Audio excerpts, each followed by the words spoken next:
and a large hello to everyone out there. You've just been enjoying the sounds of the sea and one of the most popular animals that lives in the sea. Andy, do you know what animal that might be? If I had to choose one, and it's a big if, I'd probably say a whale. Did you know whales sing, Andy? I didn't know that. You know who did know that? Depends what you define as a song. That's a good point. A singer has to sing a song, it's got to be somewhat with vocalizations. That's why these days, when people don't sing in songs, it's just called a track. You sing a song, you don't sing a track, do you? You sing a song of sixpence. No one's singing the beat of sixpences. I mean, conversely, you lay down a track, you definitely don't lay down a song. You lay down a track if a train's going along it as well, which I think just shows a lot of connections in language between just things like music and trains and the ocean and the mammals within the ocean, which sing, I would say so beautifully, but to be honest, I really hate it. I fucking hate whale song. It freaks me out. Something that big, so deep in the water, shouldn't be able to go, oh! and be heard from hundreds of miles away. No, that should be banned. I'm not having it. I do quite like the sound. I think it's a shame that it hasn't been, like, there isn't kind of a whale category in Eurovision, that they can't just be like, and now the Ocean Kingdom. Oh, shit, yeah, because Europe has oceans, doesn't it? We keep getting whales washing up near our house. We've got it all in Woolwich. Wow. Just if you're wondering what this is, it's not really dehydrated urine. This is an iron brew and Captain Morgan's rum. That sounds delicious, Sam. Because we're chasing it. Well, Andy, it's okay. Yeah. And that's because we're chasing... I was trying to set you up for chasing the sponsorship. We're after that sweet sellout money today. So tell all your friends that you heard it here first. All two of you that are watching. I think that's me and my wife, Emma. I don't know how the numbers work. If you're not me or my wife, Emma... I'm watching too, so are you not watching? I might not be watching. I don't know. I'm streaming. I don't have to watch. I thought one of those numbers would be me. Well, shit, our numbers are plummeting. I could be giving us an extra eye on this, eh? I mean, speaking so that when we end up sending our formal letter to Iron Brew and Captain Morgan. Oh, dear Iron Brew.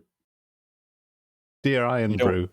You don't want to get those muddled up, do you? Would you like to give me some money? And they'll be like, no. I'll say, but if you do, I will talk about it on my stream with a very small audience. And then they will say, you're already doing it, Sam. I was watching. And then I will say, not true, because Streamlabs told me that only 2 people were watching. But I thought you were going to say apparently Gecko and Frantic are watching as well, so I'm fucking confused now. I thought you were going to be like, not true. It is concentrated urine. It's just a prop till I get paid. Then I'll deign to drink the real thing. You fucking bastards.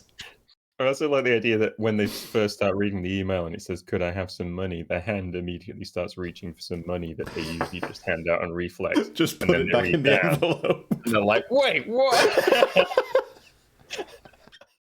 I thought this was a regular can I have some money email. This guy gives me nothing. Anyway, we've gone off topic in our quest for filthy lucre, which is another way of saying money instead of a man whose name is Luca who doesn't wash. We are in search of him too. If you have seen Filthy Luca, please let us know. Please write to Iron Brew and tell them we found him. He stole my bicycle. Right, so if you have not joined us before, this is Rewriting Moby Dick for normal people, because Moby Dick is an old book written by people who were insane, as review said at the time. And this is a modern age, and frankly, the book's unreadable because it keeps talking about things no one would understand, like cannibals that aren't wildly successful celebrities. Like, was John Delia, was he a cannibal? Is that why they recast him in that Army of the Dead film? I got to Google that for libel reasons. It's obviously not famous enough. I haven't. John Delia cannibal. I am just looking, Sam, because I've got Twitch open. Yeah.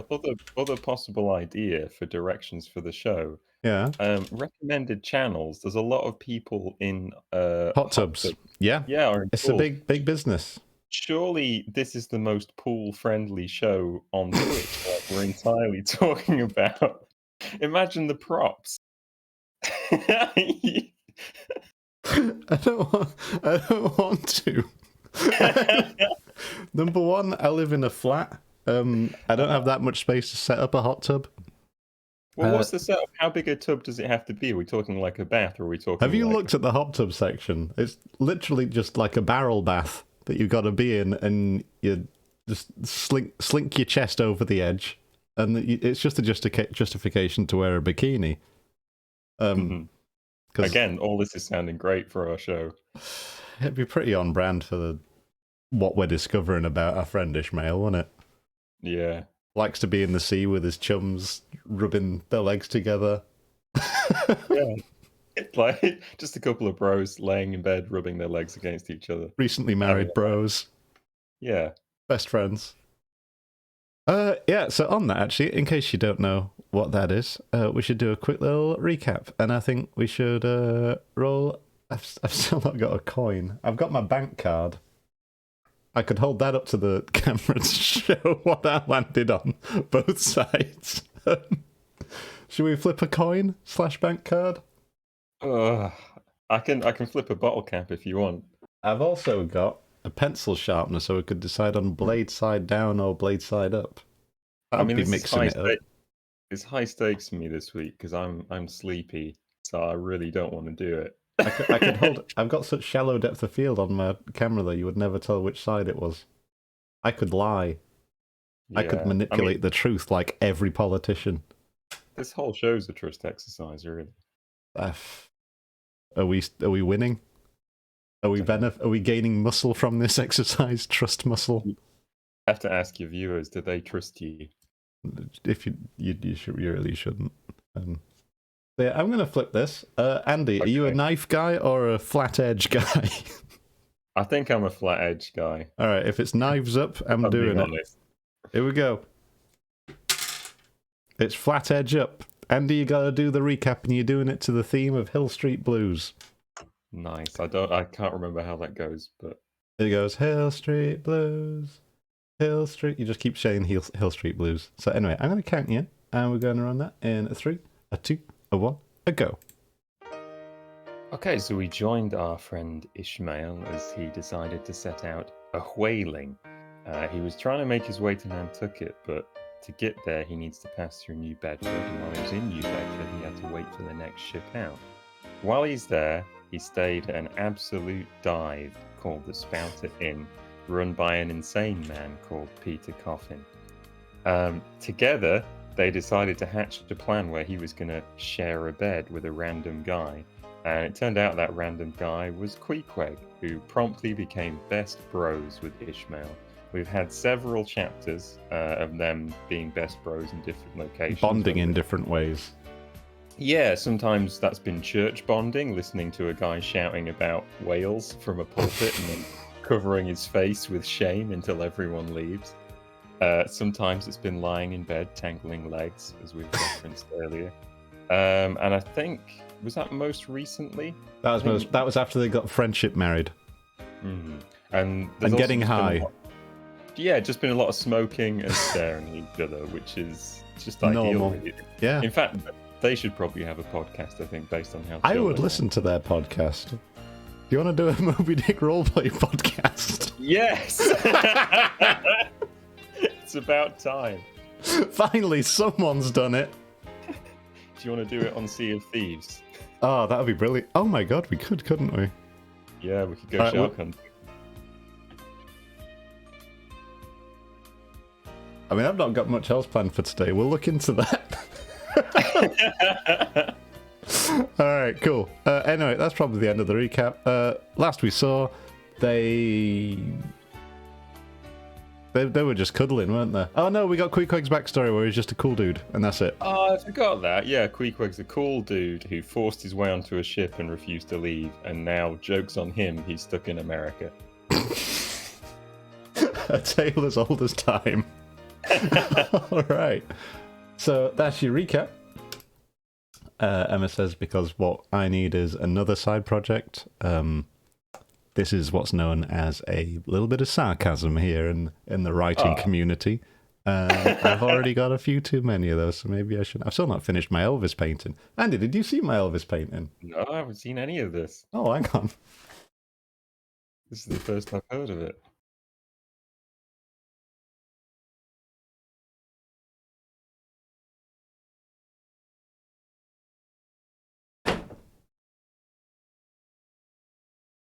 All right, so when we were in Barcelona fucking ages ago, back when you could actually travel, we saw the worst Elvis impersonator we had ever seen. He was singing in like a subway tunnel near the magical fountain, because you have a magical fountain in Barcelona. And he was really sweaty, really out of tune, just a fucking disaster of a being, but he was having a good time. And I thought I would immortalize that years later with a paintbrush, several paintbrushes and several paints. And this is what we've got so far. So let me just full screen myself there. And that's, that's what he looks like. So that's our Elvis. I just need to put some sequins on his suit there. And then that's ready to go straight to the auction house. That's amazing. That should be my that should probably be the channel icon at this point. Yeah. Oh man. I'll tell you what, Sam, I'm afraid that's going to be always on my mind. And now he's always in vision too. Right. So we've fucked around long enough. The background needed to look a bit busier. Fuck off. All right. Well, let's go for it. We are on to chapter 13, Wheelbarrow. Andy, you had a question to ask me about the name Wheelbarrow, didn't you? Because we always have production meetings before these sessions. Yeah. It's like a very breakneck is usually our attitude towards production meetings. It's mostly talking about how Sam's going to drink that prop piss without throwing up. Yeah. Yeah. It's really strong. Well, I thought like these chapter headings have been quite indicative of what's been going on for the past few chapters. So there's been true. Like, chapter headings like the pulpit or biographical, where we had a biography, or nightgown. No one actually wore a nightgown though, so yeah, unless they wore each other. Ironic. But this one is called the Wheelbarrow, and I think it's worth stopping for a moment and thinking what we think this might mean. Well, I think it's going to be probably Ishmael is going to climb into a wheelbarrow and insist that Queequeg pushes him around while they kill more time waiting for a ferry. Or, rather than insisting that he gets pushed around, he'll sit in the wheelbarrow and then complain that no one's pushing him around in it. Yeah, yeah, this is a pattern we've seen from Ishmael. He makes it really obvious how he feels and then is surprised when people react accordingly.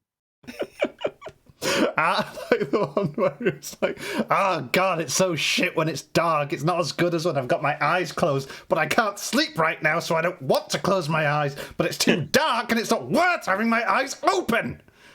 Oh, do you think I should light a lamp there, Ishmael? Yeah, that's a good idea, actually. Fucking hate him. Right. We should crack in and... Oh. I'm kind of hoping it's that they get kicked out of the Spouter Inn and the wheelbarrow is an even worse thing that they're going to try. It's literally on wheels so it can evade the authorities because it's so bad. That would be very good. Okay. Oh god, I just read ahead a little bit. That's a hell of a opener. Okay, so I'll start. Next morning, Monday. After disposing of the embalmed head to a barber, and I'm just going to stop there, Andy, and I will ask you, what? if you remember, in an earlier chapter, Queequeg gave him an embalmed head. I do remember that. Why is he giving it to a barber? Well, he's giving it to the barber for a block, apparently. What does that mean? I don't actually know. Ah, And then, oh my god, it gets worse. Actually, you should finish this sentence Okay. because it really does get worse. I settled my own and my comrade's bill, using, however, my comrade's money. Ishmael! Ishmael, no! The grinning landlord, as well as the boarders, seemed amazingly tickled at the sudden friendship which had sprung up between me and Queequeg. They're basically us, aren't they? You're all Peter Coffins. Yeah. Especially as Peter Coffin's cock and bull stories about him had previously so much alarmed me concerning the very person whom I now companied with. Oh, is this the last we're going to see of Peter Coffin, do we think? Fucking better not. Oh, they borrow a wheelbarrow next. Oh. Okay, so I can summarize this one. Right. Next morning, I paid up at the hotel. Not using my own money, of course.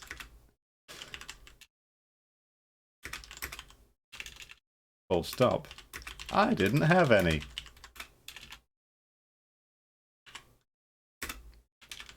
Queequeg did, though. And he gave me half of it, as you might remember. Oh, maybe it's the half of the money that Queequeg gave him, and that's how he's covered it. So he's not been like, Queequeg, can you pay for the hotel? Yeah. That must be it. To be fair to him, but also, yeah, I guess he's just acknowledging the fact that he's using Queequeg's money. Yeah. Maybe not as bad as... And he's still a horrible guy. And he gave me half it, as you might remember. As my friend wedding dowry. Which is totally normal. Oh no, wait, shit. I missed a bit. Next morning, I sold the head Queequeg gave me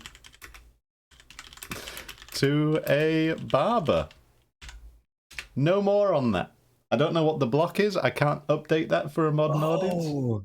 I've just looked it up, actually. What? It's using it that by a block it means a model head used to hold wigs in the barber shop. They're putting wigs on that head. Yeah, this is a real living person once with hopes and dreams.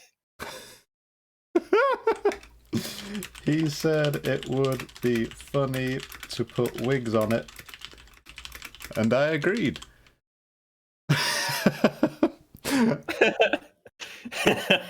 That's classic Ishmael. Then I paid up at the hotel, not using my own money, of course. I didn't have any. Queequeg did, though, and he gave me half of it, as you might remember, as my friend wedding dowry. Everyone at the counter and the lobby grinned and made jokes and kept on going on about how me and Queequeg were certainly very chummy. But you know what? Fuck them. Their scheme to get me murdered or raped, was that part of the scheme? I don't know. I don't think we ever. Why don't you go get in this guy's bed? Like, we don't know what he was telling Queequeg. True. Yeah, it is Peter Coffin. To get me murdered or whatever else. Backfired, and now we had each other.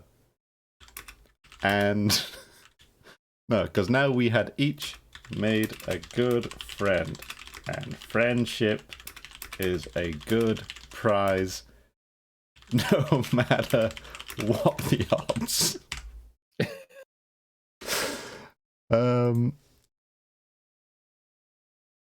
Yeah. Even if they did everything they could to make me scared of my new best friend, the cannibal.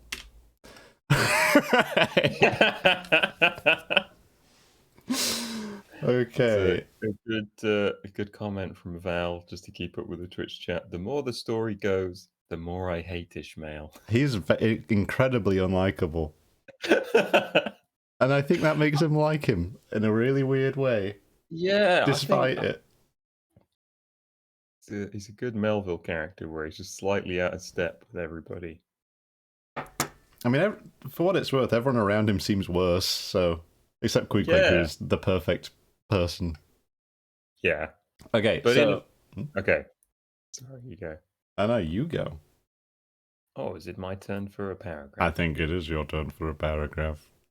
We borrowed a wheelbarrow and embarking our things, including our own poor carpet bag and Queequeg's canvas sack and hammock. Away we went down to the Moss, the little Nantucket packet schooner moored at the wharf. As we were going along, the people stared, not at Queequeg so much, for they were used to seeing cannibals like him in their streets, but at seeing him and me upon such confidential terms. He's presumably riding in the wheelbarrow. Yeah, that's probably it. But he heeded them not, going along wheeling the barrow by turns. So yeah, he definitely is pushing down. And Queequeg now and then stopping to adjust the sheath on his harpoon barbs. I asked him why he carried such a troublesome thing with him ashore, and whether all whaling ships did not find their own harpoons. To this, in substance, he replied that though what I hinted was true enough, yet he had a particular affection for his own harpoon, because it was of assured stuff, well tried in many a mortal combat, and deeply intimate with the hearts of Oh, whales. jeez. The worst way of saying that.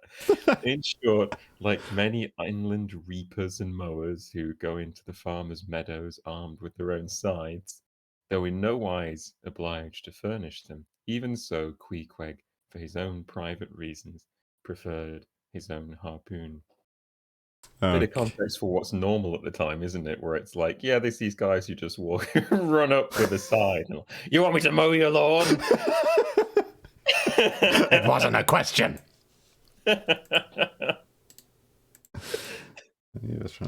Okay, cool. So, we got hold of a wheelbarrow and loaded up all of our stuff into it. It was time to go and get on a boat. Heading on down the street, we got some pretty strange looks from the people who were out and about. A cannibal? That's normal enough. A normal guy? A normal guy like me? Even normaler. A cannibal and a normal guy pushing each other around in a wheelbarrow, being best friends and having a good time. That's insane. I'd say we were the talk of the town. But to be honest, there wasn't that much else to talk about. It's only natural that we'd be making waves like we were. Nice use of making waves. I know, as we were. I might put in, just because that is a little, I do quite like that, I might undermine it by calling it out. Yeah. Yeah, we've got to stay true to our roots. The John Everyman approach. Yeah. Soon we were going to be making waves on a ship. There we go. Queequeg kept fidgeting around with his harpoon, though, what with it being very sharp and both of us naturally preferring to keep our blood on the inside. I said, Hey, why don't you leave that on a ship or something? Don't they give you those for free? And Queequeg said, the ones they give you on ships are generally a bit bad. I prefer this one, actually. Just another crazy thing about my cannibal bestie Queequeg there. I mean, that's more or less what he says, right? I think you're calling him out on the intent with all this as well. Where he's like, my wacky friend. QQ best sailor says, well, I agree. Nice. Oh, he also says, finally, boat time. Oh. Are we still a long way off boat time? I mean, this is the boat to the boat. Well, this is the boat to the place where the other boat will be. Okay. But I mean, in a way, be careful what you wish for, because there's going to be 100 chapters of boat time or ship time. There's another crazy thing about my best friend, my bestie Queequeg there. Right. Shifting the barrow from my hand to his, he told me a funny story about the first wheelbarrow he had ever seen. It was in Sag Harbor. The owners of his ship, it seems, had lent him one in which to carry his heavy chest to his boarding house. Not to seem ignorant about the thing, though in truth he was entirely so concerning the precise way in which to manage the wheelbarrow, Queequeg puts his chest upon it, lashes it fast, and then shoulders the barrow and marches up the wharf. Nice. Why, said I.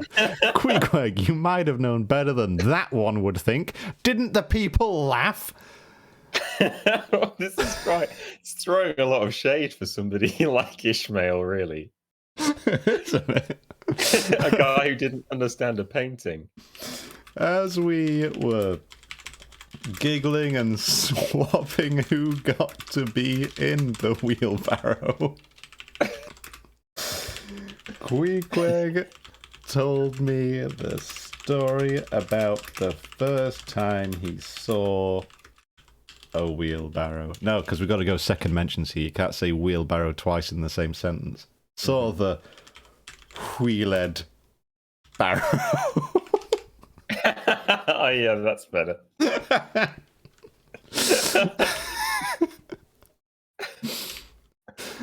I didn't know what it was, he said, embarrassingly. So I put my stuff in it and carried it over my shoulders like a big heavy tray. Yeah, what? Oh, Queequeg. What would you call it when you go, oh, Queequeg? What's that? It's not like crooning. You can't just say saying. It's got to be like, oh, what's that? Admonished? Yeah, admonished. Oh, that's good, yeah. Wait, no, come up. That's ridiculous. You would have looked like a fucking idiot. Didn't everyone laugh at you? Could you have? That's ridiculous, I said, climbing back into our Yes. Okay, so we'll move I admonished to after that's ridiculous. Yeah, okay. Oh, Queequeg, that's ridiculous, I admonished. Climbing into the wheelbarrow and slapping the side of it like it was an old horse.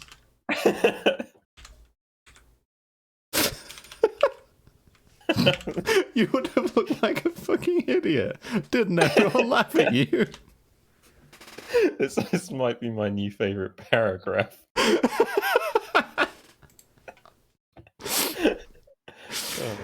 Oh. Okay. I actually have a story about somebody misusing a wheelbarrow. It's a slight tangent, but it's Oh, brief. please When I was go. Yeah. when I was working as a film and TV extra, Hmm. I was cast in the hot role of a dirty miner, which it literally With an said on E the or an O? with an E. An E. So I was Okay. Were you playing Filthy Luca? yeah, I had the role of Filthy Luca in a little Victorian drama. So I was covered in dirt most of the time and was given the instructions to shovel coal, but try and do it quietly by a townsman at one point, which I loved. But yeah, during the shoot, they gave a guy, he was this very, very posh young man. They gave him a wheelbarrow. He was also a dirty miner. And they said, just push this across shot when we start rolling. And it got to his turn to go, and he looked a bit nervous. When it came to it, I can only really mime it, but he lifted the handles as high as he could, like almost to his head, like he was riding a motorbike. And then just really slowly struggled across set, going,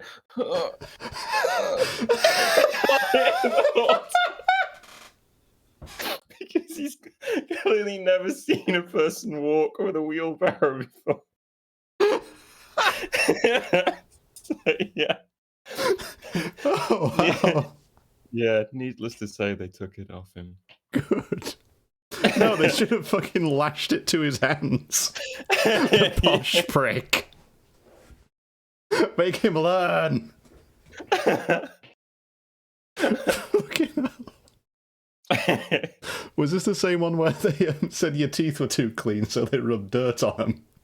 Yeah, I mean, that was basically anything where you were a Victorian and you weren't playing a posh person or you weren't an actor. Like, I learned to just keep my mouth closed because otherwise somebody would come up and start blasting my teeth. You just mid-sentence and someone just puts their finger in your mouth with boot polish on. Yeah, it's basically. And it's always followed by just like bro science historicism as well, where they say, well, they didn't have toothpaste in Victorian times. And it's like, I'm pretty sure that's when they invented like regular commercial toothpaste. And I'm pretty sure they brushed their teeth before then too. So, Fucking hell. yeah, anyway, that's being an extra. Gotta fit. It's all about the optics. Gotta fit with the image. Yeah, true. Oh boy, I have so many stories, but I shouldn't digress anymore. Save them for another time. Yeah. Yeah, didn't people laugh at you? Was that my paragraph or yours? That was yours, I believe. Oh, then you get this massive one. Enjoy. Yeah. Upon this, he told me another story. The people of his island of Rockavoco, which I think we've established is Is just made made up. Hmm. It seems that their wedding feasts express the fragrant water of youth coconuts, or Young that is coconuts, not correct. youth coconuts. That sounds Yeah. like a weird outreach program. Hey, gang, we're the youth coconuts. Sounds like that's the coconuts the Daily Mail hates. Into a large stained calabash, like a punch bowl, and this punch bowl always forms the great central ornament on the braided mat where the feast is held.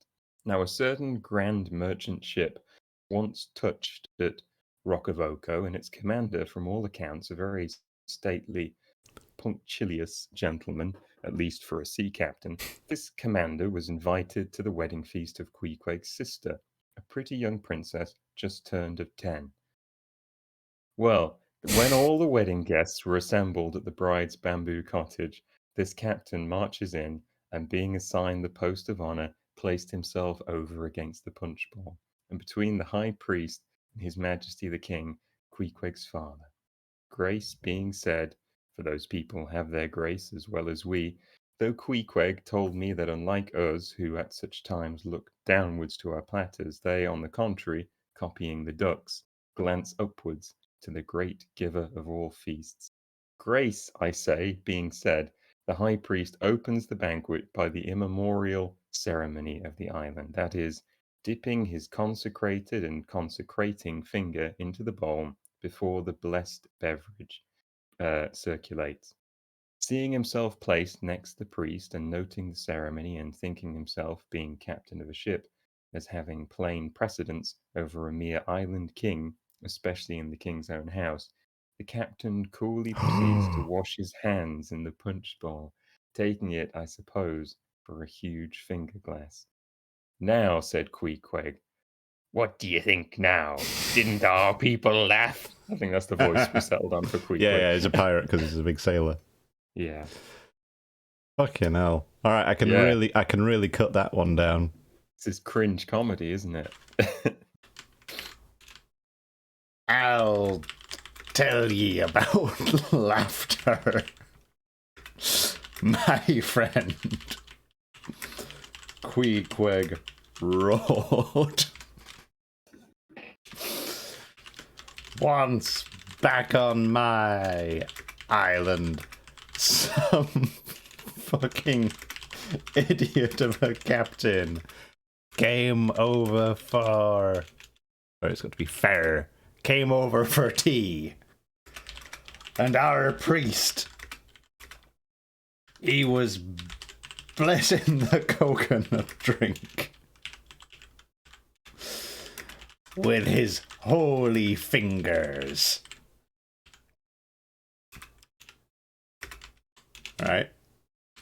I nodded along like I understood anything that he was saying. And you know what happens next? After this... Do you believe in ghost stories? After this stupid fucking boatman comes and sits himself down in the seat of honor, I shook my head because I didn't know. Let's space that out. He only goes and washes his dirty, salty, foreign, pasty, untattooed hands in everyone's drink before it's even been poured. Bit of a faux pas. That's yeah. Ye might say. I would say I agreed as we rolled over a really bumpy bit of cobble.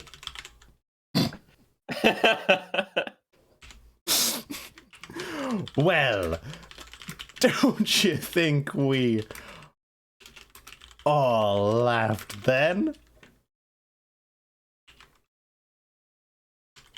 He laughed. I laughed. The people in the past probably laughed too. I don't know. Maybe they were just angry instead of seeing the funny side. I wasn't there. But Queequeg was laughing. So it was probably the first thing. Makes you think. I love this interpretation of Ishmael where he doesn't get inferences. It's just just takes everything at face value. Yeah.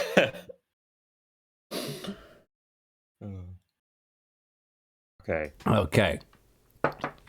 At last, passage paid and luggage safe. We stood on. Wow, that was quite an ellipsis. They're on the boat now. At last, passage paid and luggage safe, we stood on board the schooner. Hoisting sail, it glided down the Acushnet River. Andy, is that a real river? It sounds made up. I'm going to say The Acushnet River. On one side, New Bedford rose in terraces of streets, their ice-covered trees all glittering in the cold, clear air.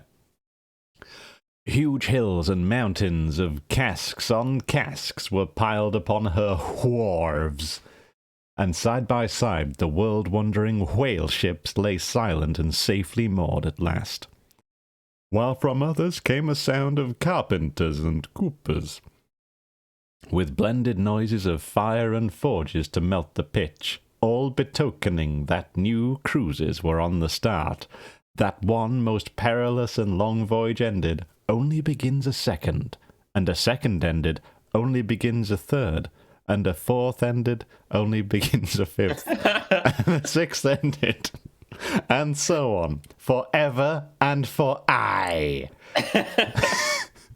Such is the endlessness, yea, the intolerableness of all earthly effort. Whoa! Holy shit, that's good. That took a turn. Also, this Melville's just like, you know what? I just like alliteration in this moment. He fucking loves it, and so do I. Like, I think It's really just amazing. Huge hills, casks on casks, and then side by side, world wandering whale ships, silent and safely. Yeah. Carpenters, coopers, fires and forges. Yeah. Yeah, and then it's time for counting. People love counting. People, yeah. I mean, that's the only way to top a sentence which has got that good. You're like, you know what? Let's count things. Tell you what, on the topic of like counting and its close relative spelling, I don't know what your stance is on this.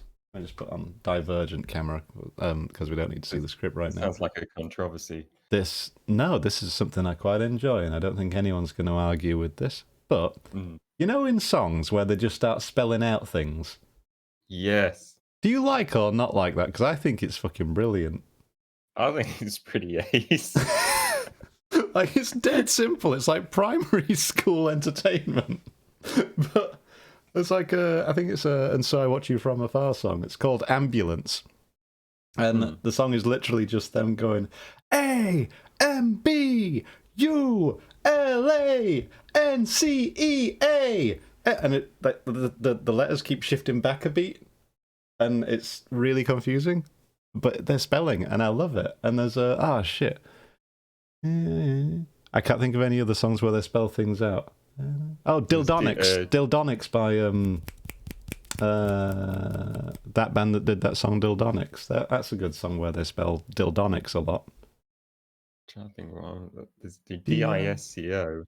Oh, yeah. If a song has spelling in it, I'm a big fan. I'll listen to that song on repeat. That's my guarantee.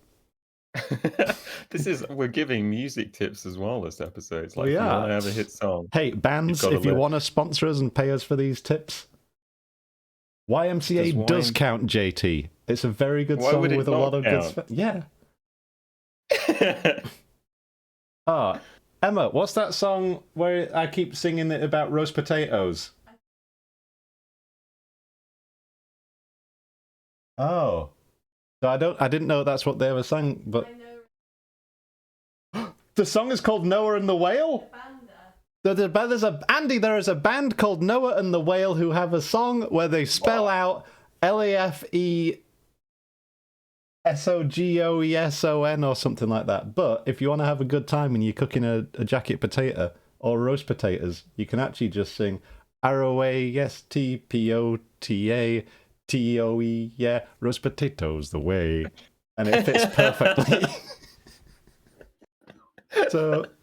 Oh man, that's just awesome. A little music tip for you. I'll put us on the music tag. Yeah, you better hashtag that band on Twitter as well. Just be like, hey guys, we're talking about you and you're not paying us. You owe us money, actually.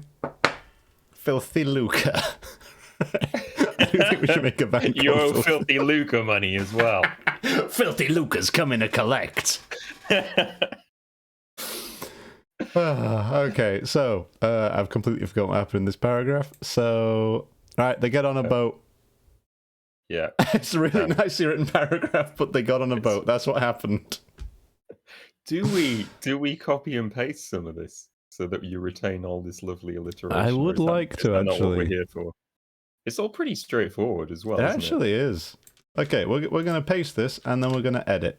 So, right, okay, makes you think. Thinking or no? After a while, we ended up on a boat. We stashed our stuff, alliteration, and were soon standing on deck. Standing on deck. I like this Jeff Goldblum intonation.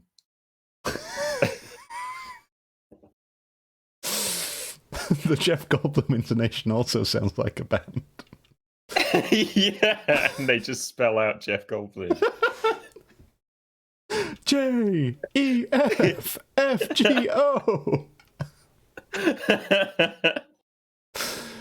Standing on the deck of the schooner. Watching the tides. Alright, hoist and sail glided down. We don't need to know what the name of this river is, just the river.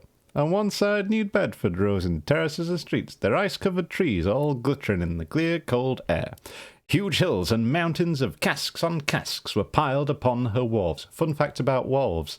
My dad tried to convince us that the word wharf meant warehouse at riverfront. And it was actually an acronym, but it's not true. If someone tells you that, tell them they're wrong. Oh, it's very convincing, though. It is, isn't it? Because it's what they are. That's what's known as a backronym, which is not something I've just made up. Where you come up with the meaning for it after it's already been a thing. And side by side, the world-wandering whale ships lay silent and safely moored at last, while from others came a sound of carpenters and coopers, with blended noises of fires and forges to melt the pitch. All pitch brackets. Andy, what's pitch used for on a boat? It's like Is used tar, to isn't fix it like melted boats. pine root? I that you, don't care use what to it is. stick It's what things? it's for. Like people back in the day will know that melting pitch. Oh, that's it. That's to do Yeah. with sailing. I don't know. Well, I do know that because I know a thing or two about boats. I think it's for corking, so like stopping like water from getting in or going out, and it's probably for sticking stuff to stuff as well. So sea glue, maybe. Sea glue. This is where if you get tarred and feathered, it sounds maybe fun. Probably not that fun because it's like somebody sticking hot glue. You know, I don't think I'd ever bother tar and feathering someone. I would simply murder them instead. I don't.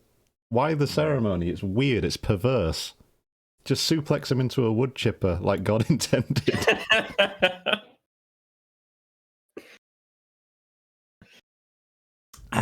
Right.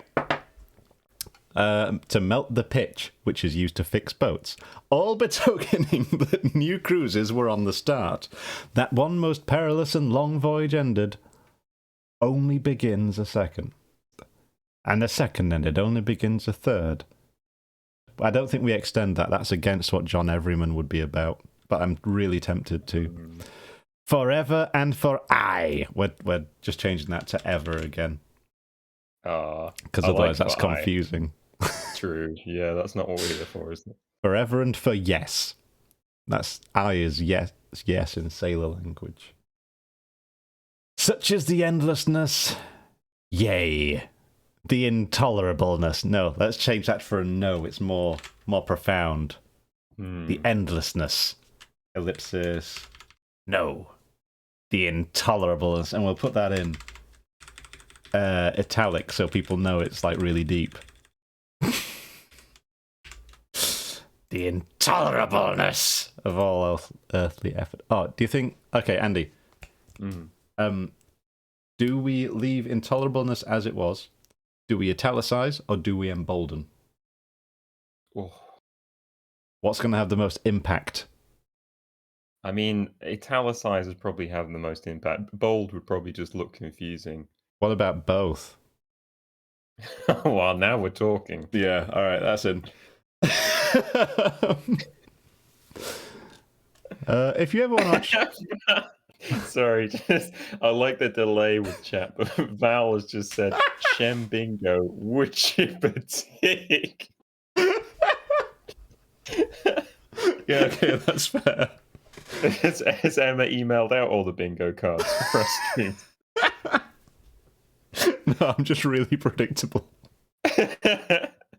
I'm consistent, if anything. It's also really sad just seeing everyone trying to be helpful when we're confused, but it doesn't come up until 5 minutes after the fact, for me at least. Oh, Val saying, yeah, it's a sealant. I knew that. Yeah. But thank you anyway. I'm not saying I don't need your help, but I have that one in hand. Joker is the free space. No, Joker doesn't need to be a free space. Have you seen some of those Joker meme pages on Facebook? No. They're so bad, they're worth following. Just random Joker pictures and like basic level fucking 2002 era 4chan, like that feel when no GF comments. It's awful. Oh, no. Joker posting is the new 4chan. You heard it here first. And I'm really sorry that it had to be this way. Speaking of things that had to be this way, have you watched the Friends reunion?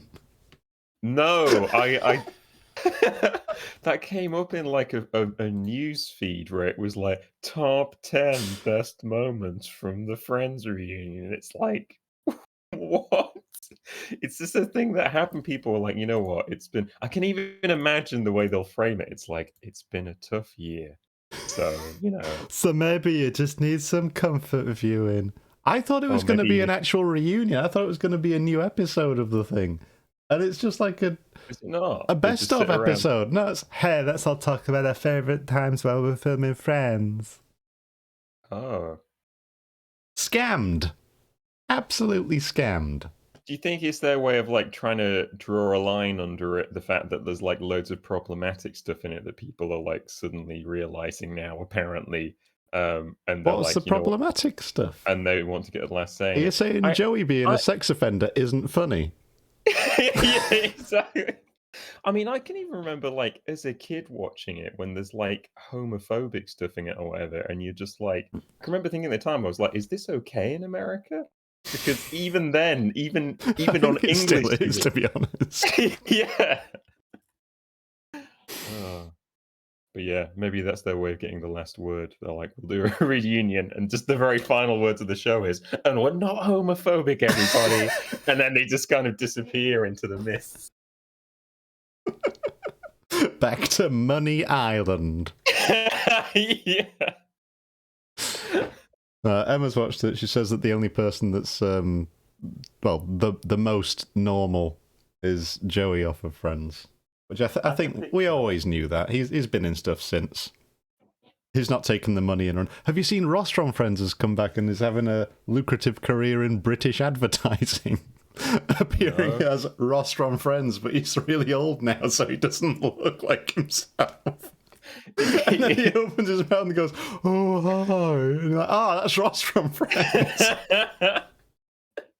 Oh, is it an Iron Brew advert? Does he drink some Iron Brew? Iron Brew doesn't have that kind of money. Turn back into his older self or younger self. Oh my god! Let's pitch that. Iron Brew, if you're watching. If you're watching Iron Brew, and I don't know why you wouldn't be. Fucking hell. Alright, that was a big divergence. Let's get on it. Okay. I'm going to read this. You read the short one, I'll have the big one next. Oh, that's very generous of you. Gaining the more open water. Gaining the more open water, the bracing breeze waxed fresh. The little moss tossed the quick foam from her bows as a young colt is snorting. How I snuffed that Tartar air, how I spurned that turnpike earth, that common highway, all over dented with the marks of slavish heels and hoofs, and turned me to admire the magnanimity of the sea, which will permit no records. All right, I can adapt this one pretty easy. So, wait, his main issue with dry land is that you can leave footprints in it. I mean, he's waffling a bit, and we're here to cut this down, Andy. So I'm just going to write, the sea air smelled nice. Done. Nothing about getting away from all this dirty, dry land. Yeah. Okay. The sea air smelled nice, and it was nice to get away from dry land. You know? There's something to be said for not leaving footprints behind. Something freeing. Something unincriminating. Wait, it autocorrected to incriminating. It's just like, I think I saw you. It's like Clippy. It says, I see you're speaking as Ishmael in this. Okay. At the same foam fountain. What the? Whoa. Is this like a orgy boat? Is this a fountain filled with bubble bath? Is this what goes on in hot tub streams? Woo! Party boat from New Bedford! Come aboard, lads. Foam enough for everybody. There's no footprints aboard. Listen to this dubstep. Queequeg seemed to drink and reel with me. His dusky nostrils swelled apart. He showed his filed and pointed teeth. On and on we flew, and our offing gained. The moss did homage to the blast. Ducked and dived her bows, and as a slave before the Sultan. Wait. Oh, no, I get that. Sideways leaning, we sideways darted, every rope yarn tingling like a wire, the two tall masts buckling like Indian canes in land tornadoes. So full of this reeling scene were we, as we stood by the plunging bowsprit, that for some time we did not notice the jeering glances of the passengers, a lubber-like assembly, who marvelled that two fellow beings should be so companionable, as though a white man were anything more dignified than a whitewashed N-word. But I still don't know what the rules are on that. But there were some boobies and bumpkins there, who by their intense greenness must have come from the heart and centre of all verdure. Queequeg caught one of these young saplings mimicking him behind his back. I thought the bumpkin's hour of doom was come. Dropping his harpoon... I said harpoon. Dropping his harpoon, the brawny savage caught him in his arms, and by an almost miraculous dexterity... Is he going to suplex him into a wood chipper? Oh. Sent him high up bodily into the air. Whoa! And then slightly tapping his stern in mid-Somerset, the fellow landed with bursting lungs upon his feet, while Queequeg, turning his back upon him, lighted his tomahawk pipe. Explain this move to me. So his grab you grab gotta the guy. Finish the line. Oh, you got to finish the line first. Pass it to me for a puff. Captain, okay. Captain! Yelled the bumpkin. Yeah, wasn't it? Just meant you got so close to the end of the paragraph and then trailed. But yeah. Anyway, sorry. You said. Yeah, he lights up and passes it. Yeah, that's what he does. Just like a real cool dude. So this move where he's the brawny savage caught him up in his arms by an almost miraculous dexterity, sent him bodily into the air, then tapped his stern in mid-Somerset. Has he gone up and grabbed the guy? Yeeted him sky high, and then punched him in the solar plexus while he's on the way back down. But is that the move? Yeah, but hit him in. Oh my god! Hit him in such a way that he might have like fallen on his face or his back or whatever. But Queequeg's hit him deliberately in a way that he lands like square back on his feet. And then in that same motion, by the sound of it, the guy lands, and as he's landing, Queequeg's already turned away and is smoking. Oh my god, what a fucking cool guy. Yeah, no. And then Queequeg played some air guitar and he went, hey. This full-on teleports behind you, nothing personal, kid. Yeah. Oh Yeah. my god. It's a good chapter. Yeah, this is the best. This is going in the highlight reel. Alright, so let's step away from that cool bit and just get Queequeg having a nice time. Mm-hmm. Queequeg was thinking the same. I could tell because he was standing next to me and we were making pretty much the same expressions. Taking big sniffs of the air, smiling, patting each other on the back. It was great. The boat was going bananas. The waves were pretty rough, but this boat was cutting through them like a hot knife through butter. Oh. Which were two things that were invented back in these days. So we can use that reference. I thought you were typing that.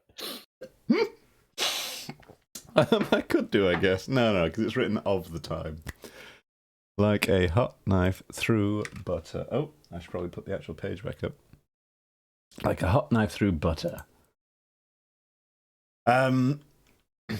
We were having such a good time until we realized that people were making fun of us. Racists. They couldn't handle the fact that we were best buds despite not both being white. The fucking temerity of these pricks. They weren't proper sailors. They were stupid assholes. I mean, they were boobies and bumpkins. Assholes, boobies, and pumpkins. I didn't respect them, and I wouldn't have even without them making fun of my best friend. I frowned. Queequeg had a different response. He caught one of these morons laughing at him and pointing and doing impressions of him sniffing the sea breeze and all that. And you know what Queequeg did? Queequeg's... Okay. Queequeg. Yes, alright. Queequeg lets go of his harpoon, strides over to the guy, quick as lightning, wraps his massive jacked arms around the laughing idiot who did not yet know that he was dead.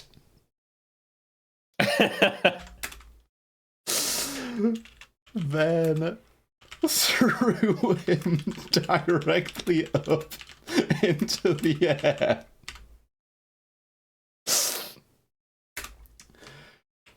As the guy came tumbling down like rain made of idiots, Queequeg punched him right in the chest, which, as well as being a good punch, also served to make sure he landed safely on his feet. on his shattered ankles. Shattering his ankles and shins as he collapsed onto the heaving deck. We're kind of embellishing a little bit, but this is what modern audiences want.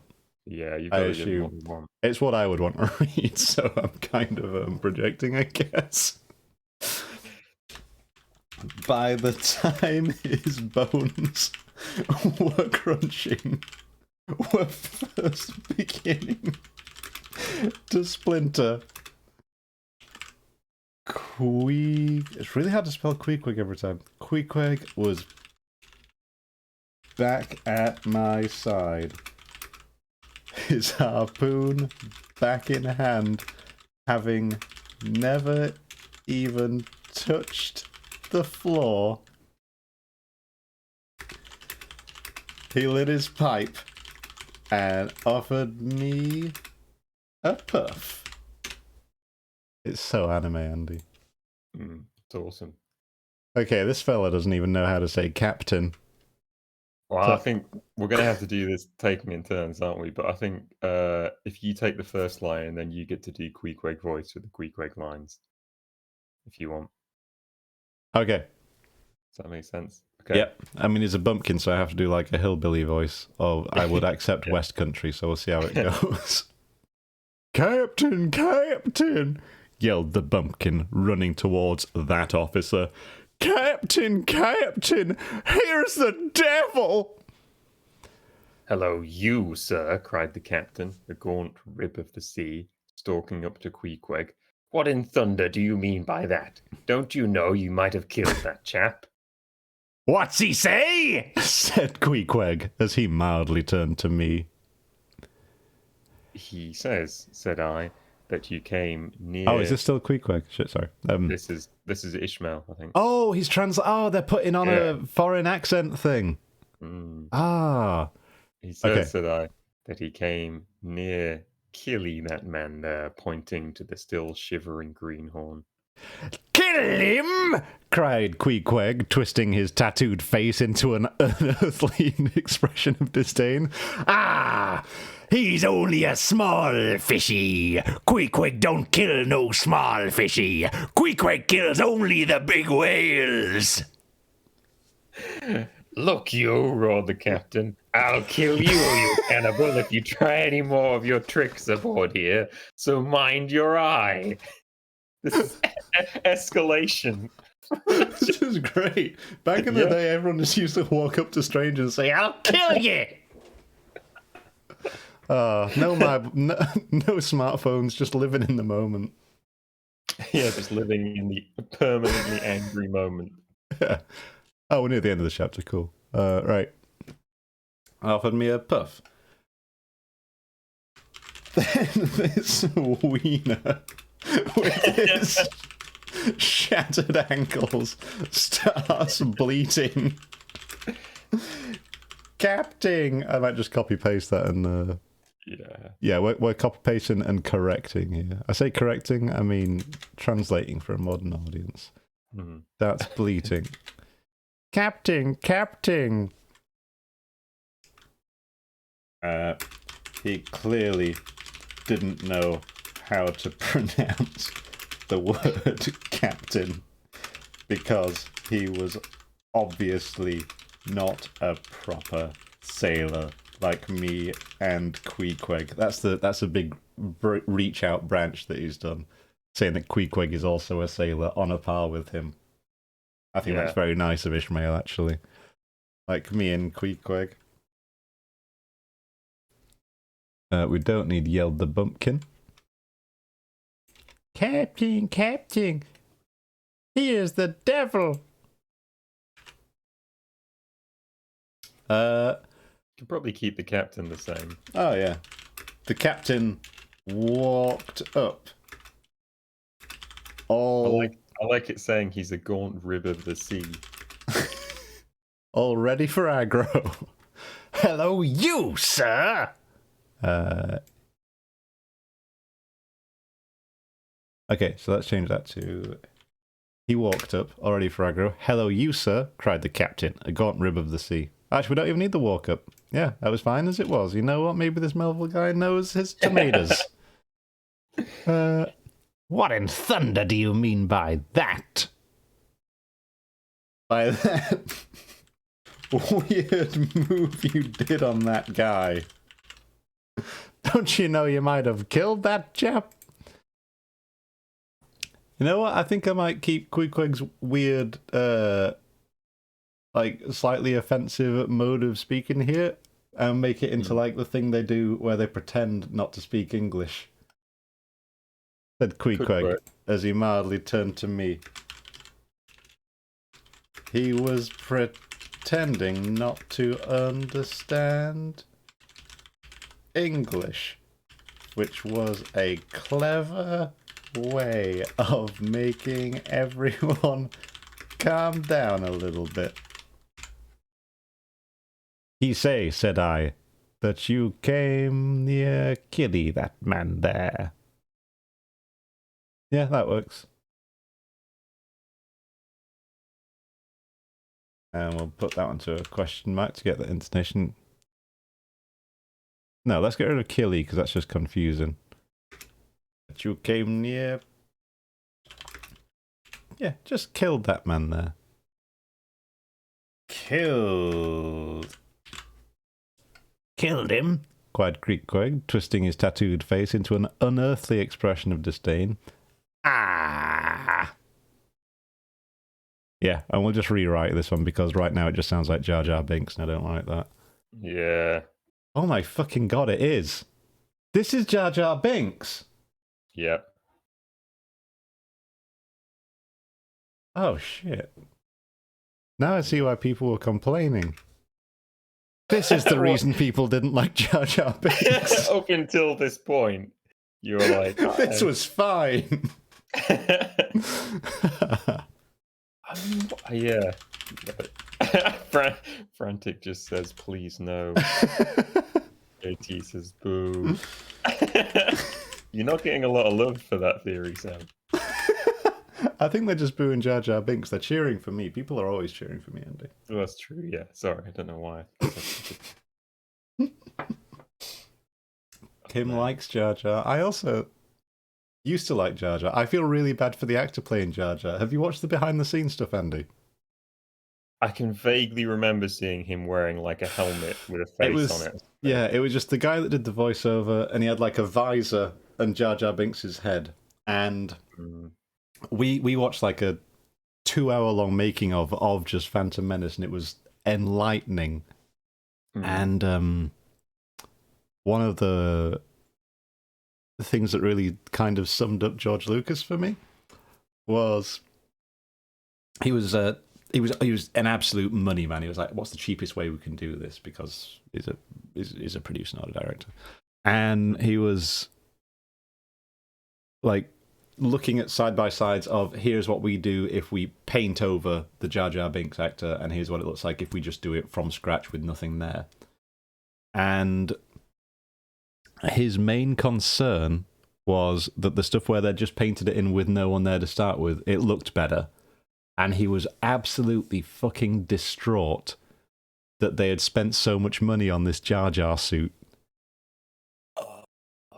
And it got to the point where he wasn't talking about the actor playing Jar Jar or anything. He wasn't called, I think his name was Ahmed Best. He didn't say having Ahmed in there, oh, we don't need Ahmed for that. He was just calling the guy playing Jar Jar, he was calling him the suit. Oh. And it was really weird just seeing him come out like, oh, no, we don't need this. Oh, we spent so much money on the suit. It's like, yeah, you also will, I hope you spent quite a lot of money on having Ahmed Best on set the whole time, because his actual characterization and the fucking slapstick motion, that guy was really good.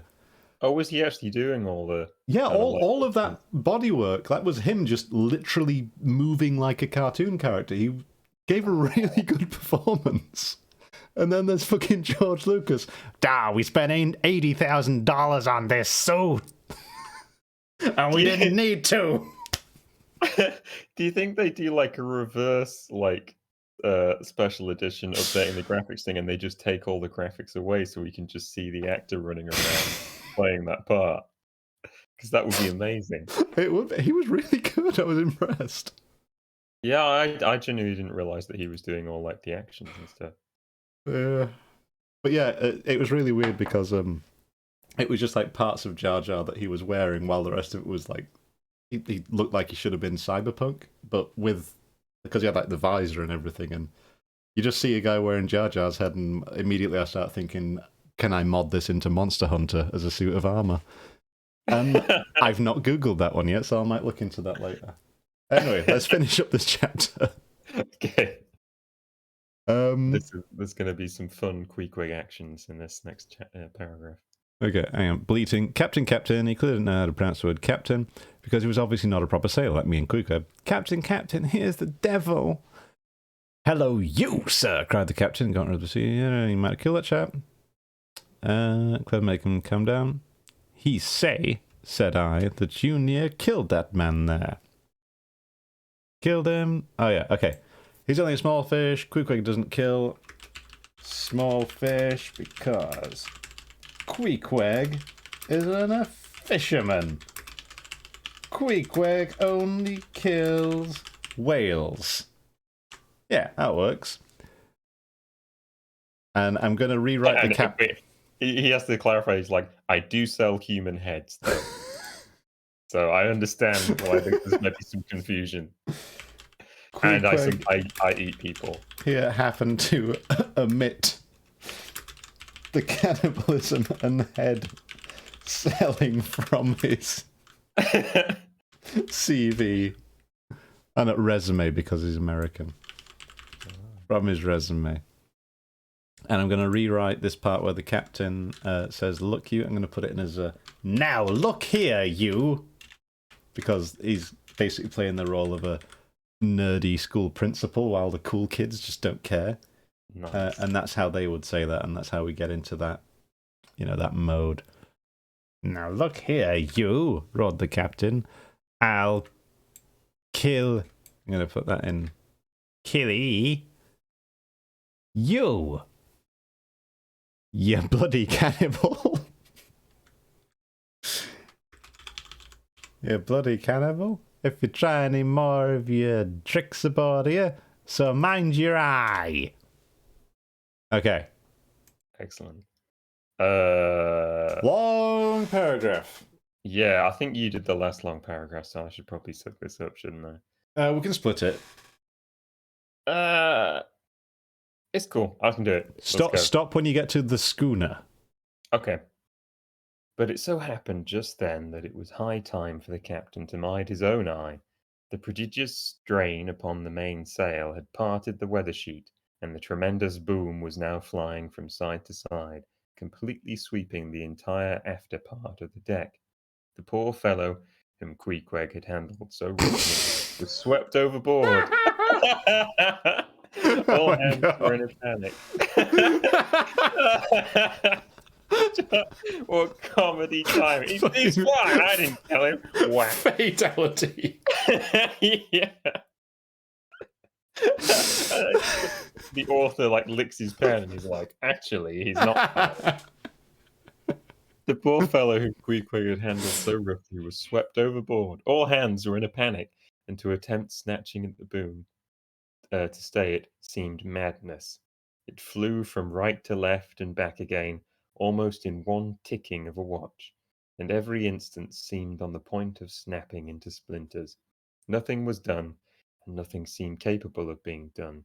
Those on deck rushed towards the bows and stood eyeing the boom as if it were the lower jaw of an exasperated whale.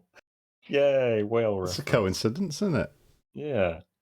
In the midst of this consternation, Queequeg dropped deftly to his knees, and crawling under the path of the boom, whipped hold of a rope, secured one end to the bulwarks, and then, flinging the other like a lasso, caught it round the boom as it swept over his head. And at the next jerk, the spar was that way trapped, and all was safe. Well. So part one of Queequeg being the superhero. Yeah, basically.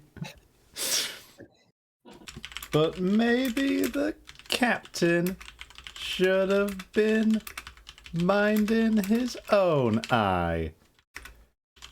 Because the weather was pretty rough.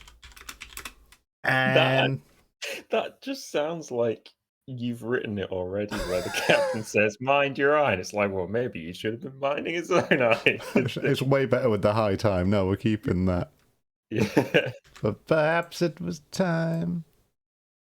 Yeah. It was high time for the captain to mind his own eye. Because, yep, the boom. Okay. He'd done a shitty job of securing the boom on the mainsail, which is a big swinging piece of wood for the non-sailors out there.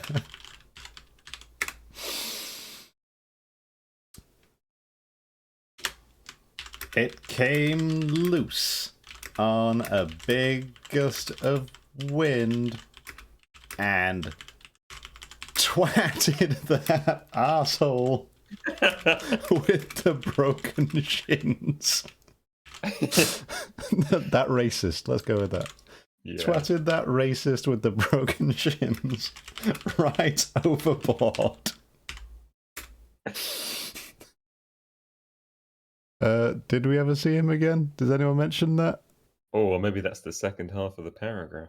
Nothing more happened. No, well. We know he's dead. We never see him again. Oh, or is it in the rest of that paragraph? It is in the rest of that paragraph. Oh, okay, okay. Part 2 of Queequeg being Sorry, I'd skipped ahead. Right overboard. I wanted to laugh. No, we can't put words in Ishmael's mouth. The broken chins right overboard. Everyone panicked. Everyone panicked. Except for me, and more importantly, Queequeg. Because while I was happy to stand and watch, Queequeg was a better man than I, and he ran, and he saw a problem that needed to be fixed. The boom was going apeshit, flapping this way and that like a drunken boxer looking for a knockout punch, like a clock that couldn't move from 1 second to the next and also wanted to kill you. That arm snapped back and forth in a deadly manner. You got to get the word deadly in so people know it's really seriously. Yeah, seriously? Serious.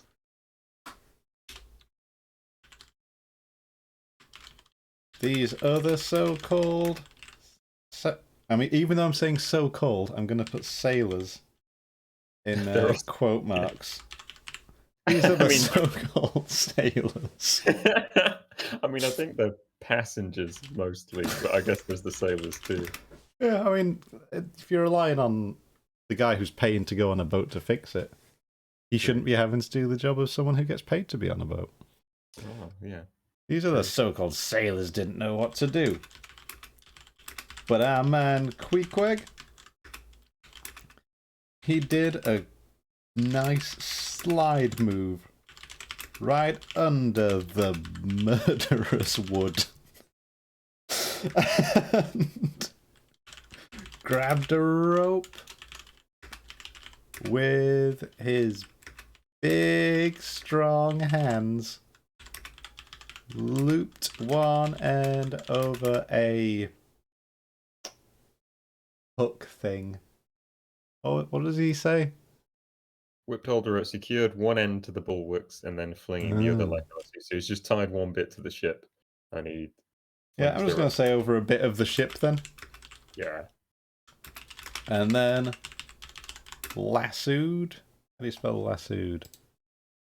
Okay, L-A. Andy, real talk. When did lasso become lasso? Because it was always lasso when we were growing up. And now everyone says lasso. I think we were probably always saying it wrong. Well, that sounds about right. But you're right. Like everybody, I'm pretty sure everybody in England said lasso, and now it is like lasso. It's probably it's Spanish anyway, isn't it? Is it Spanish? It's cowboy times. I would guess it's probably from the Hidalgos. The Hidalgo. Oh, that's that Viggo Mortensen film. Yeah, it's from Viggo Mortensen. Yeah, Viggo Mortensen invented lassos and lassos. Yeah. And he said, "This is called a lasso." And then he just throws it around his famous horse Hidalgo and trips it up. Yeah. And that was the end of the Friends reunion. With a ship and then lassoed it around the boom.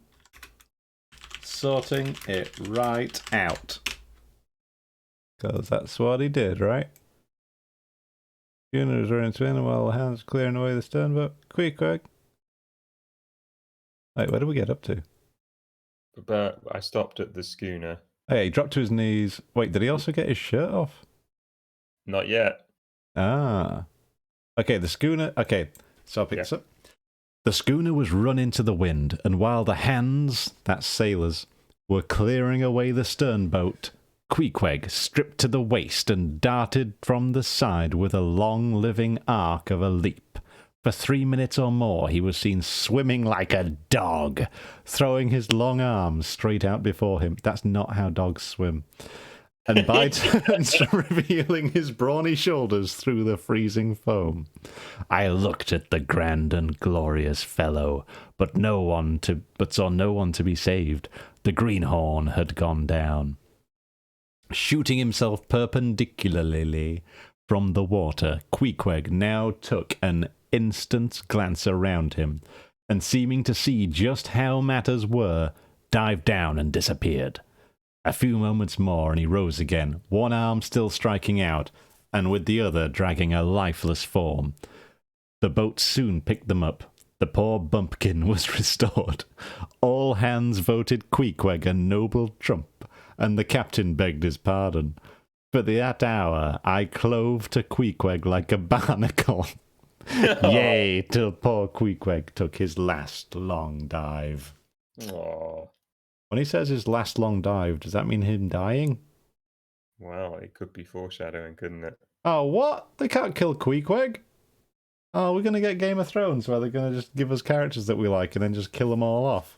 Except fucking Ishmael.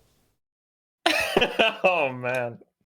Yeah, I don't know if you should read the rest of this novel. Oh, no. But for the moment, we can enjoy the excellence of this moment. Yeah. Queequeg's gone and rescued this racist. Heroic act done. Queequeg was not sated. He ripped his shirt off. His muscles all...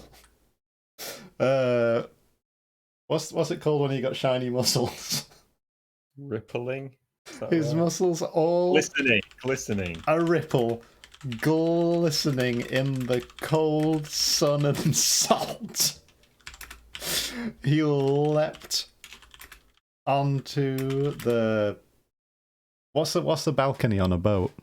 JT's just chiming in, sorry, with oil. No, he's not oiled. He wouldn't oil under his clothes. He should oil before he goes in to keep some of his warmth. He needs some goose fat. But I don't think he's going to find any. There's no time for goose fat. Onto the... Is it a balustrade? What's this? It's just the side of the hull, isn't it? No, because the hull is the body of it. What's the banister on a boat called? Railing. Is it Railing. Nah. rail walk. No. Just leapt onto the railing. Looked into the waters.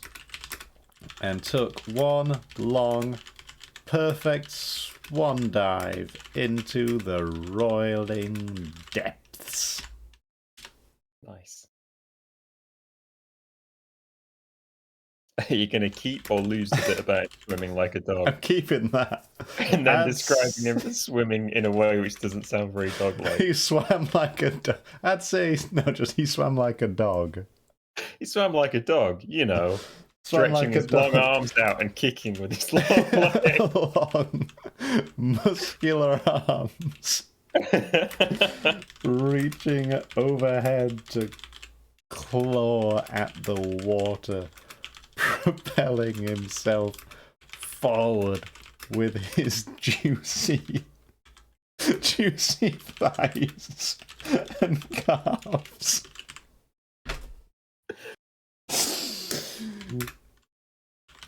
There was nobody else in the water, from what I could see. Nobody to save. So I'd reckon he was wasting his time. But then it's probably a good thing that I wasn't in charge of search and rescue on this trip. Because it only took... I'm going to call him QQ. It only took QQ. Because no one wants to have to read Queequeg every time. I think this is a good edit. It only took QQ another 30 seconds. Ishmael's quite a long word. It is. But... So, of looking around, swimming and diving, before he found his treasure. A soggy racist. He swam back aboard, towing the dickhead who was unconscious. It's a really hard word to spell. Who was unconscious, probably for the best, because I'd have been really embarrassed if I was him. We'll put that in brackets. It was unconscious. Right. Dickhead. Yeah, that's a big bracket. Who was unconscious? Probably for the best, because I'd have been embarrassed. That's him. And when he got back aboard, everyone clapped. The captain said sorry. And suddenly everyone felt something of the same about Queequeg as I did. They all thought he was really, really awesome. I clung onto him from that day forward like some kind of loving, talking barnacle. And I would continue to do so until the day where he drowned to death. Oh no! No, it's good because that's foreshadowing. Yeah, we don't want it to be too ambiguous, do we? Foreshadowing. That is perfect. This is good. I think this might be my favourite chapter. This is my favourite chapter. This is great. Queequeg throws a guy in the air and punches him in the chest. Then saves him. Immediately gets whacked overboard. Okay, I think I read that one. This one's you to close us out. Yeah. Was there ever such unconsciousness? He did not seem to think that he at all deserved a medal from the humane and magnanimous societies. He only asked for water, fresh water, something to wipe the brine off. That done, he put on dry clothes, lighted his pipe, and leaning against the bulwarks, and mildly eyeing those around him, seemed to be saying to himself, "It's a mutual joint stock world in all meridians. We cannibals must help these Christians." I mean, I can just take that. That's fine. It's nice, isn't it? Yeah. I think curious thing, do you remember this in all meridians phrasing being used Yeah. before? And he was It's saying something like, "It's all fucked. it's Everything's that terrible." everything's terrible in all directions. It's an Mm. interesting echo where Ishmael has reached the point where he's like, I hate everybody, and then he sees Queequeg, and Queequeg's like, I'm pretty cool with everybody. It's a mutual joint stock world. Hmm, Yeah, that's good. I like it. Okay, I think we've covered it. Should we read? Oh shit! Should we read back what we've wrote? Oh yeah. Cool. And we can finally put a little cap on this chapter. So this is chapter 13. It'll be wheelbarrow and Yeah, the wheelbarrow isn't really the most. I a love that. racist gets thrown in the air and punched. It is like a child relating a story, isn't it? In terms of important, it's like I rode a wheelbarrow today. Oh, cool. Did anything else happen? Oh, my friend, my friend threw a racist in the air and then had to rescue him from the ocean. Okay. Okay. Should I start this one? Yeah. Well, I like correct ahead because there's a few typos here. Okay. Chapter 13. We ride wheelbarrow. and, and a racist gets thrown in the air and punched. Next morning, I sold the head Queequeg gave me to a barber. He said it would be funny to put wigs on it, and I agreed. Then I paid up at the hotel, and not using my own money, of course. I didn't have any. Queequeg did, though, and he gave me half of it, as you might remember, as my friend wedding dowry. Everyone at the counter in the lobby grinned and made jokes and kept going on about how me and Queequeg were certainly very chummy. But you know what? Fuck them. Their scheme to get me murdered, or whatever else, backfired, and now we had each made a good friend, and friendship is a good prize no matter what the odds, even if they did everything they could to make me scared of my new best friend, the cannibal. We got hold of a wheelbarrow and loaded up all of our stuff into it. It was time to go and get on a boat. Heading down the street, we got some pretty strange looks from people who were out and about. A cannibal? That's normal enough. A normal guy like me? Even normaler. A cannibal and a normal guy pushing each other round in a wheelbarrow, being best friends and having a good time? That's insane! I'd say we were the talk of the town, but to be honest, there wasn't that much else to talk about. Only natural that we'd be making waves like we were. Parentheses, soon we were going to be making waves on a ship. Queequeg kept fidgeting around with his harpoon, though. What with it being very sharp and both of us naturally preferring to keep all of our blood on the inside. I said, hey, why don't you leave that on a ship or something? Don't they give you those for free? And Queequeg said, the ones they give you on ships are generally a bit bad. I prefer this one, actually. Just another crazy thing about my cannibal bestie, Queequeg there. As we were... Oh, no, you go.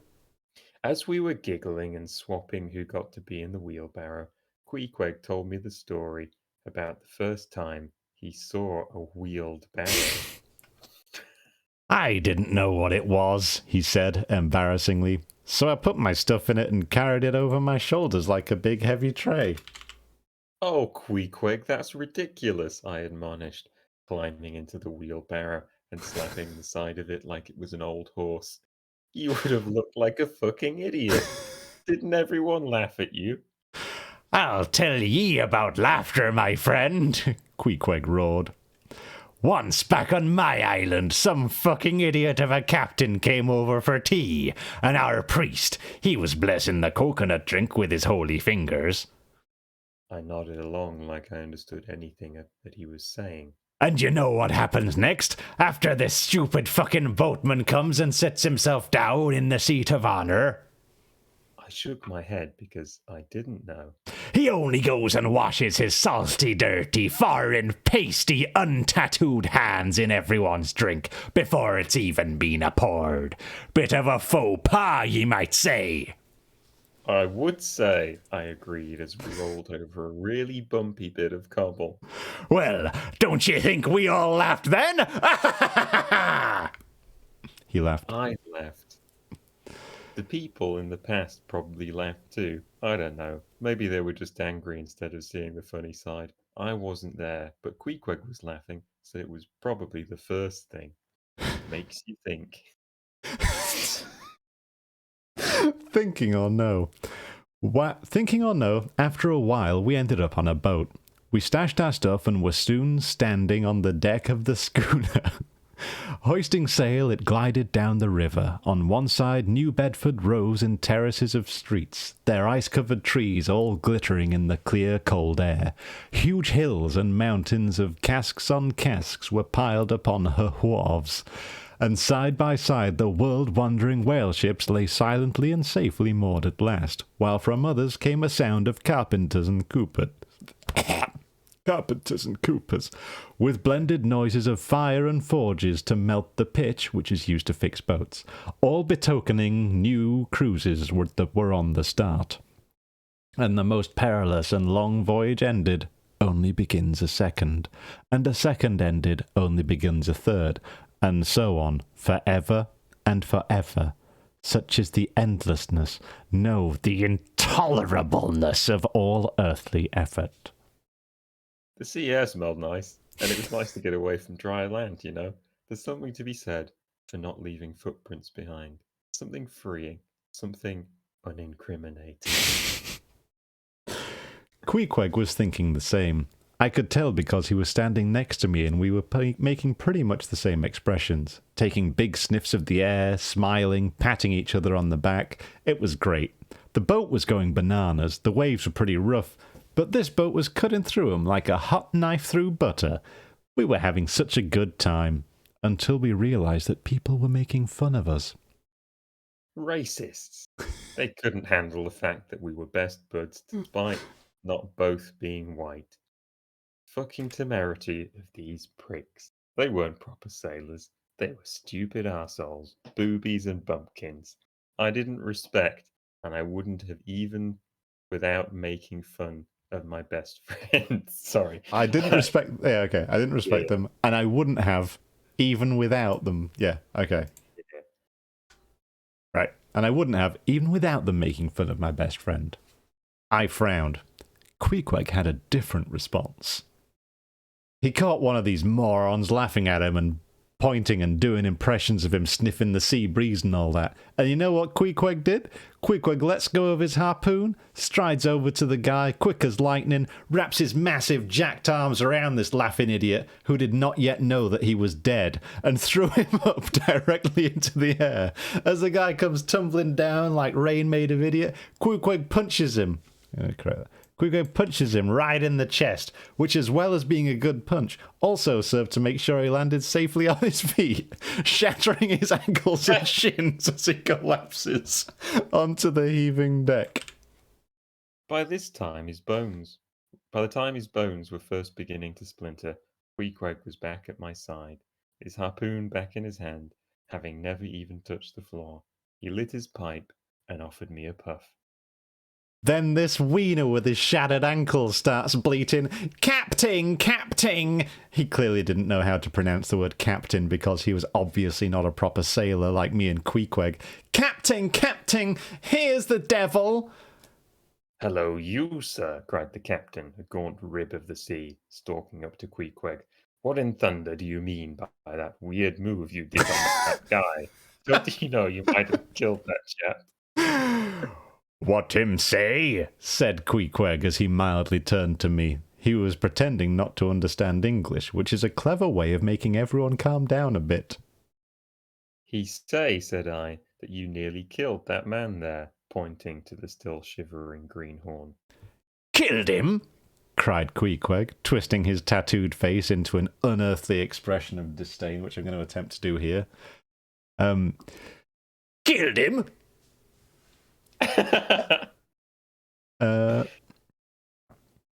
Wait, where is it? Oh, yeah. Cried. Ah, he's only a small fish. Queequeg doesn't kill small fish because Queequeg isn't a fisherman. Queequeg only kills whales. Queequeg. Oh, yeah, hang on. Sorry, that's not his voice. Queequeg here happened to omit the cannibalism and the head selling from this resume.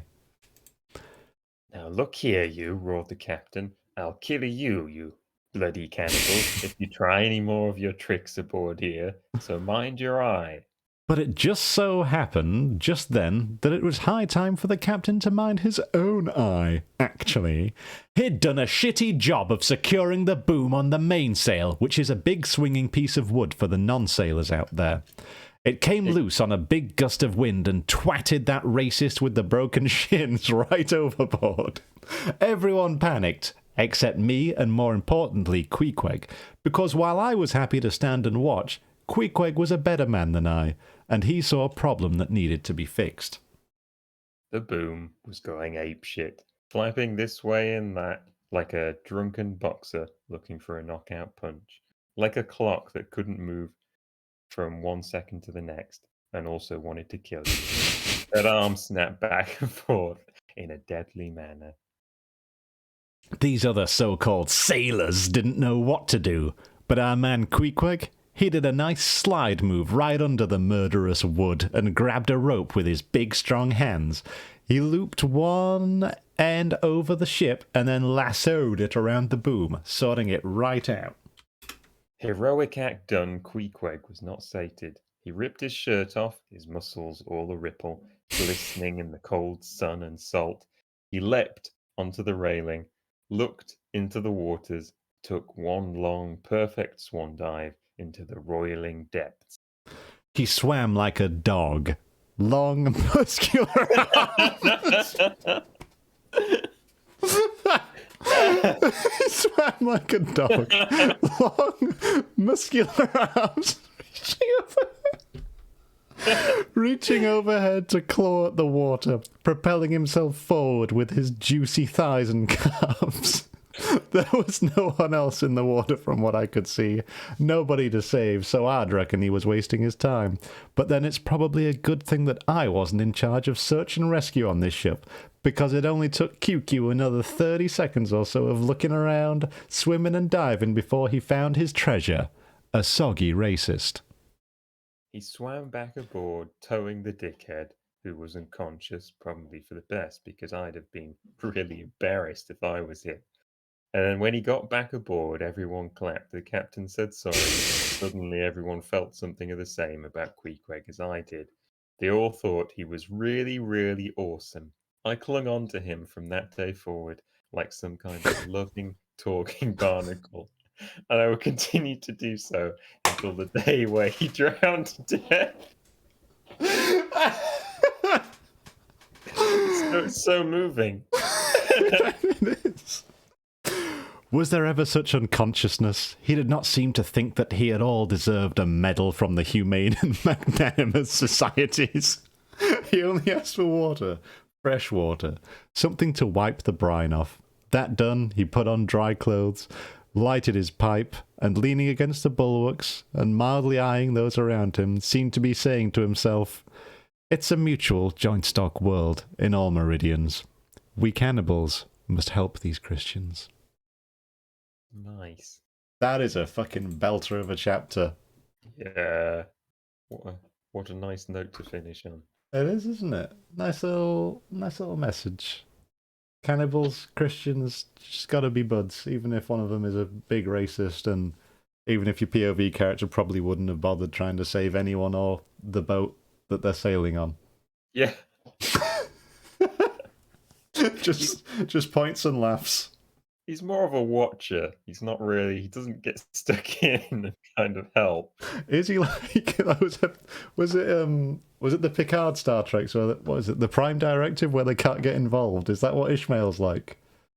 Where they're like, well, we will travel the world and find new and exciting aliens, and then not do anything with them, and then watch them struggle. Yeah. I don't watch Star Trek. Guys, is that correct? Oh, look. I do like the latest messages from chat. QQ Wheelbarrow, and you won't believe what QQ does next. Oh, that's a good title. Yeah. What a great episode for sponsorship. I mean, I would agree. If I was looking to sponsor any kind of Twitch stream, I think it would be this one. Me too, Andy. And if I was looking to buy a fantastic work of art, I would definitely be this would be on my auction list right now. It's called Catalonian Elvis. Your bids literally can't be too high. It's impossible for them to be too high. I will not turn away any bids that I think are too high. I do actually love that. I might end up being one of the bidders.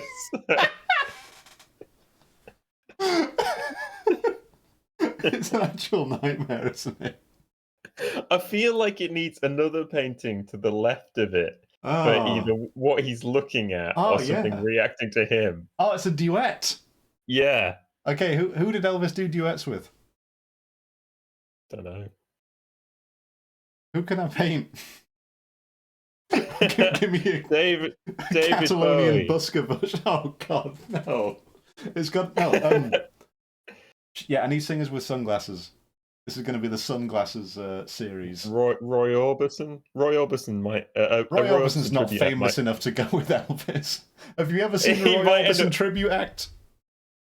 There's probably loads of Roy Orbison tribute acts. Yeah. I would say, though, that a Roy Orbison tribute act would probably look a lot like an Elvis tribute act. It would look exactly the same. Yeah. And we should probably call that. This has been a fucking long one. That's nearly 2 hours there, Andy, of absolute gold. If you're watching... Yeah, a pleasure from start to finish. If I had an Iron Brew sponsorship, I might say it's absolute orange, the best colour for a drink. I'll tell you what, I mean, we've got not the next chapter, which is very short, but the chapter after is chowder. So if I were a company that made and sold chowder... We get reaching out to chowder brands. Chowder brands, yeah. Twitter @chowder brands. Hello, give me money. And they just start sweating. They're like, what did we do this time? Somebody's atting us. Oh no, pay him. I don't want to look at it. They found out. I always told you our chowder brand would get cancelled eventually. Today is that day. I'm not even going to read the tweet. Just close everything. Oh, imagine having that much power. That would be great. That's what Kanye West was talking about in his remix of 21st Century Schizoid Man. So he opens with. It's the one that goes, and then he goes, no one man should have all that power. And then they play 21st Century Schizoid Man. And you're like, that's a good song, actually. That sounds like a good song. Maybe I'll put that on to play us out. Actually, no, we've already agreed our outro music. So with that, it's time for the credit sequence of the show. And I hope you all have a very good afternoon. Mostly evening now. It's already 5. Yeah, enjoy it. I hope you've enjoyed this. And I hope that next time, if you're on a schooner and the mainsail boom goes fucking apeshit and starts knocking racists overboard, you know what to do. Leave them. Yep. They're not worth saving. You find his friends and you suplex them into the air and punch him in the ribs. Just do what Ishmael does. Just watch. Just watch and make notes. So, with that, we'll see you all later. Andy, any closing thoughts from you? Just have a lovely day, everybody. It's great weather. It'd be a horrible day to be inside talking about fucking Moby Dick for 2 hours. Yeah, leaving the part from that and talk about Moby. Oh, well. I'll see y'all later. Bye-bye. Bye. I still need to put a proper end slate on. It says please stand by. I really need to fix that. It really bothers me, actually. Stand by for the ending. Stand by for the end of days. And stand by for the day I drown to death. Anyway, see you later. Press on the end stream.